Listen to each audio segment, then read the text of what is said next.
I promise to shut it down when it's over because yesterday I panicked because when I was just finishing up yesterday's advising tutorial, whatever you call it, 205, 207, my plow guy, who happens to be my son-in-law, calls. I'm stuck in the driveway.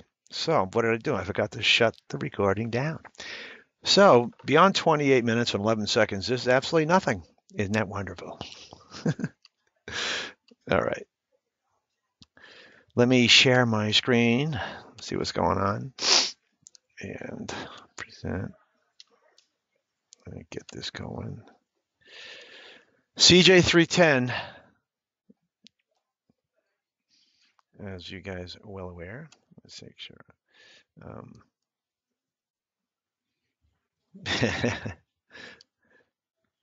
Can you guys see my screen before I go?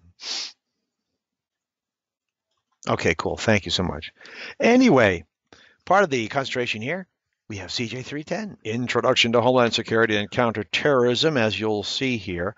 I think, let me just jump ahead. Again, just want to reiterate something relative to communication, critical thinking, and the all-important writing skills. As you know, and maybe some of you don't know, and if you've seen, I don't know if you've seen the rubrics yet for the new CJ program.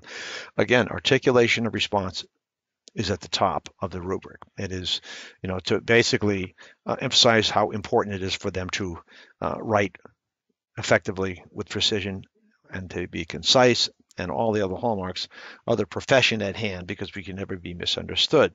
So in this course here, the competencies, as you can see, I'm analyze the evolution, how did this thing come about, in relative to the history of law enforcement in this country. It is relatively new in response to 9/11, et cetera, right?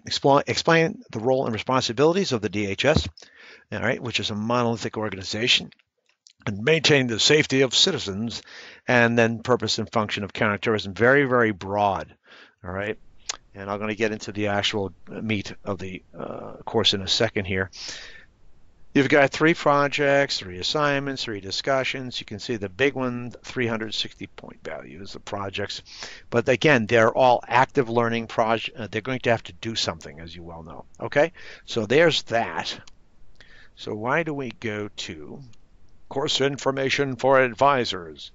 Again, I'll upload this so you'll have access to the folder that has all the 310 docs in there if you want to take a look at that. And again, if you ever have any questions or students have questions about this, what does this do for me? What does the concentration do? We can always put that together. There will be a Designer's Corner video produced for everybody. If you had a chance to look at the 205 one, 207's in development, they're really good. They really explain the philosophy of the development and why we ask students to do the things that they do. So don't mind any of the misspelling. I don't know what this came from. There we go. All right, so Project 1, the competency analyze the evolution of homeland security, etc., and the need to know about the U.S. government's response to terror prior to 9/11, because we've had quite a few. It's nothing new. It's not a new phenomenon. In legislation, the laws that came out after that, you've done Patriot Act and all those different things. So what are they going to do? Well, you can see that right here. They are going to assume the role of the director of partnership and engagement for the Department of Homeland Security. So they'll have to really know what the DHS is, okay? And they're going to have to do some in-depth reading relative to understanding how it was built. I mean, what's the function of it is, what are the roles, etc. Excuse me. The Secretary of Homeland Security, they're going to be hosting an event with a delegation from the UK, which included the British PM. Now, the purpose of this event is to discuss a joint counterterrorism initiative. Pretty cool, right? So you've been asked to create a brief that can be presented to the Prime Minister and his team, describing the evolution of DHS and counterterrorism efforts in the United States, emphasizing changes post-11. If the students have a question about what a brief means, it doesn't mean short, okay? To an extent. There is some alignment with, it's not supposed to be a long dissertation, but something that summarizes with the utmost accuracy while being comprehensive at the same time, that is definitively accurate and is designed to inform. All right, so if they have questions about that, and that if it does become a hitch for your students, let us know. We can always address that with an explanation or something along those lines to remedy that. Project 2. Explain the roles and responsibilities of DHS in maintaining the safety of all our citizens. They'll need to know about the different major agencies that are part of the DHS. It's all of them. And their roles, organizational structures, It's vast. If you ever saw a DHS flow chart, organizational chart, it's big. But they need to know. And what's good about this, knowing it, because I'll be honest with you, I don't know of one agency housed in the DHS that isn't looking for people right now. They, to Hey categorically, Jeff, yeah. sorry to interrupt, but can you tip your microphone down or your camera down so that I can see your lips for lip reading purposes? Oh, absolutely. Thank you. How's that? I was actually just trying to be respectful because who in God's name wants to look at me? Okay.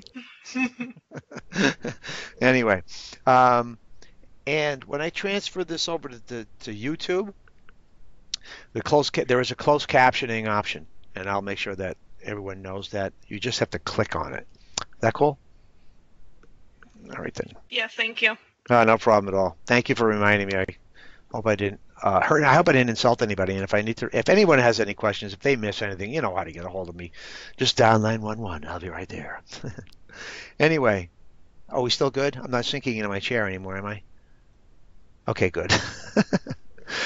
All right, so again, understanding how the DHS is organized, really does help. In fact, tonight we're having a courtesy of one of our great CJ faculty, retired Air Force chief and special investigator extraordinaire, did a lot of global work, a lot of drug interdiction work. Dave Bynum teaches predominantly the grad levels, doing a navigating the federal hiring process webinar tonight for all of our students, and all that announcement went out to all the CJ faculty because it is a daunting. I mean, the size of the U.S. government alone is ridiculous if you think about it. But just the size of the Department of Homeland Security and the responsibilities, and employability is a critical component here. So they understand what they do, and that might be something they'd like to do. So in this case here for Project 2, they're a private sector consultant, all right, who has been hired by the DHS to conduct a security analysis for 2 federal agencies within the department. It's a 3-level course, so they should be able to do that. It's a lot of work to do an analysis, especially a security analysis. You really got to cover all the bases. DHS would like you to submit a brief, there we go again, right?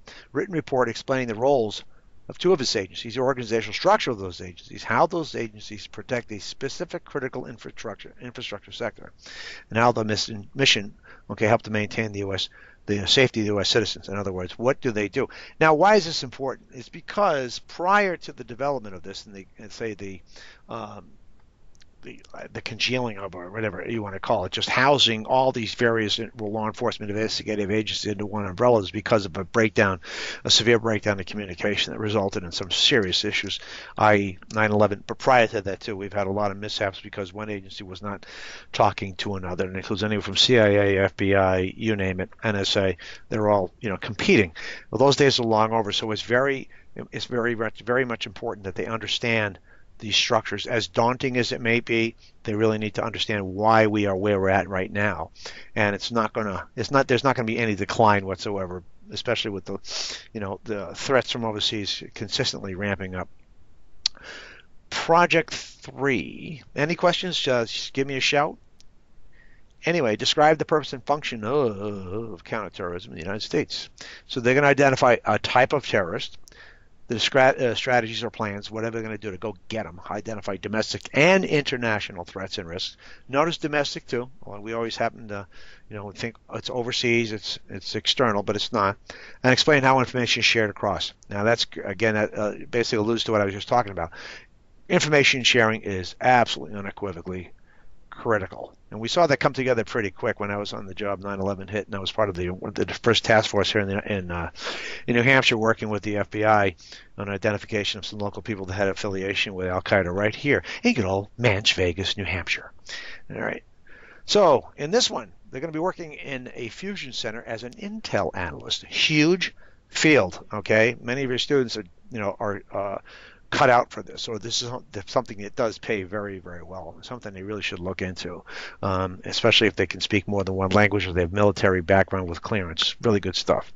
You have received intel that a well-known terrorist organization, Aryan Nations, is planning to place an explosive device at an airport. So the community-led policing, as most information does come up from the street, law enforcement notified that the persons of interest linked to the terrorist organizations were recruiting people to assist with the alleged plot through the online chat. And you can read the whole thing here. Community members are involved in the same chat room. The usernames and intel gathered suggest the information was credible and connected to the plot. Now, if this information is on your desk at 8 o'clock in the morning before you had your coffee, and you're at the Fusion Center, we have them here. As an analyst, you need to say, oh, what am I going to do? I'm going to work as a team, collaborate with my colleagues and partner organizations to create a description of procedures, I should underline that, of procedures in order to mitigate, eliminate the threat. So really, again, that's pretty cool. They have to really solve the problem and it's on a grand scale. And this is very authentic. This is designed by people, i.e. our SMEs, who do this and basically do it almost on a daily basis. They're very, very much involved with that. So this is very relevant and authentic. Some advisor notes here at the bottom, courtesy of our wonderful people on the design team. All right, so this is the first course in HSC. See, in the concentration, they're going to learn foundational information that they will utilize. It scaffolds beautifully throughout the other courses. The program is more writing intensive. Okay, remember the articulation of response. I don't know who wrote that, but it says R, capital R-E. At the top, rubric Writeria. It's Writeria. Let's try that one. This is to make sure the student's learning to write for the field. Appropriately is probably not, it doesn't really understate. It's an understatement. It really has to be accurate. There are both check your knowledge quizzes and post-module quizzes in module 1 through 7. Now, I did mention this yesterday. Just keep in mind that we are monitoring the number of activities in each mod, regardless of what course it is. They have ungraded check your knowledge quizzes, which by intent are designed, as you probably well know, well, to check your knowledge. What do I know, what do I not know before I move forward? There is also a graded quiz, and there's other assignments, journals, and whatnot. So if you start to see that your students may be lagging in some of these areas as they may pay attention or allocate more energy towards, something they consider to be more important, which is natural. Let us know if it's bogging your students down.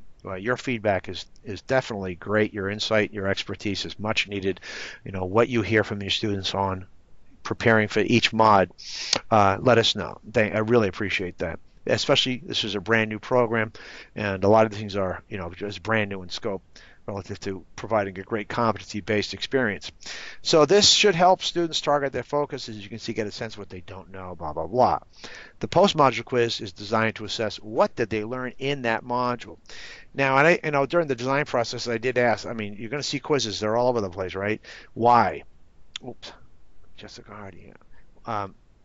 Why is this important? Well, according to the design team, student feedback is they do like quizzes. Okay. So far, those are going to be resting in all the mods. All the things in the course relate to the competencies to help students be successful in the competencies. All right. So the projects each assess one of the competencies as you can see it. So you can explain that to your student as to why they're doing this and why it's important that they demonstrate, their ability to honor all the tenets of the competencies. Right. And then format is up to that point support the work the students need to do to complete the assessment. So again, I just reiterate, any feedback, any insight you can give relative to student experience in the brand new CJ courses, please let us know. All right, you're face to face with these students, and you understand their DNA, what's going on in their lives that may or may not be, contributing. Right. So that's where we go. Are there any questions on this initial foray? The opening salvo for a great concentration. And thank you, Alyssa. It is perfecto.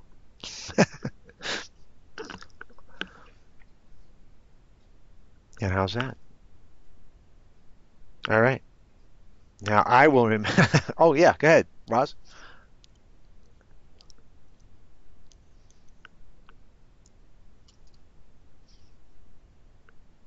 Go right ahead, Roz. Oh, there you go. I will. You know what? I can. I'll upload them. I have them on a Word doc, and you can just hit the hyperlinks. So what I will do is upload that to the.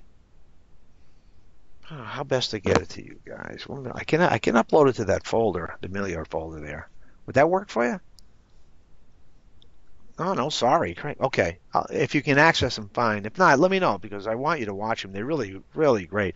Instructors like them, and I love them. And I think if you haven't seen them, you'll like them too. You'll say, oh, that's why they do this. You know what I mean? Always nice to know why we do this. So I'm very excited about the program. I think everyone will too. There's no question about it. We take no prisoners.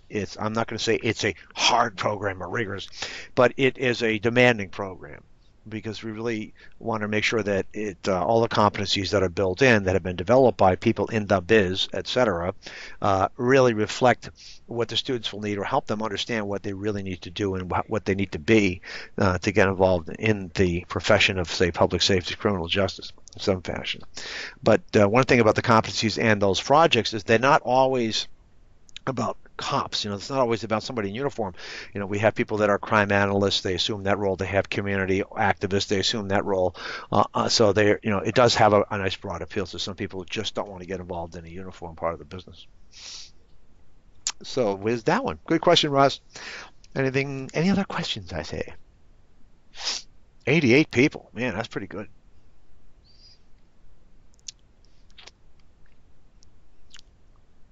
And I apologize if I sound like I've been drinking because I had these Invisalign things in now. Oh my God. Like, hey, how you doing? Yeah, Chad, you guys know to go. I know. Anybody else have these stupid things? I tell you, my dentist better be spot on for $3,000. I can tell you that. Otherwise, but thanks. Hey, let me ask you a quick question. You guys been getting the student kudos I've been sending out? If your student has been one of the people getting pats on the back, yeah, I got them both. Oh, good. Yeah, Pat. Yeah, the faculty love giving them because it reflects upon their work, and the students really have. So not everything. You know what it says is not everything that counts can be counted, right? It doesn't leave a footprint. But it can be just that one little note to them saying, good job, that gets them over the hump for that week, right? When they may be thinking, I can't do this or whatever. And, kidding, really, Jeff? Framed it? Wow. Yeah, some of them have been heartfelt. And I don't mean to digress from this little tutorial, whatever you want to call it, but thanks for the feedback and the support on those. And when they do write back saying thank you, I always make sure that I write back saying, no, thank you for doing what you do in the classroom. You're making us look good. And the teachers love it. They really like it because what? They're doing well because the teachers are doing all that they can for them. So thanks for sharing. I'm glad that's working. I haven't got a chance to ask you guys what you thought of them. So we're going to keep them coming. Thanks, Lauren. So anything else on the table? And again, you know where I'm on the fourth floor. Just come up, look at the dump with the big can of Febreze. No, just and come on by anytime. And don't be scared. I don't bite because I have these things. I can't bite anybody anymore. All right. I will shut the recording off. Stop.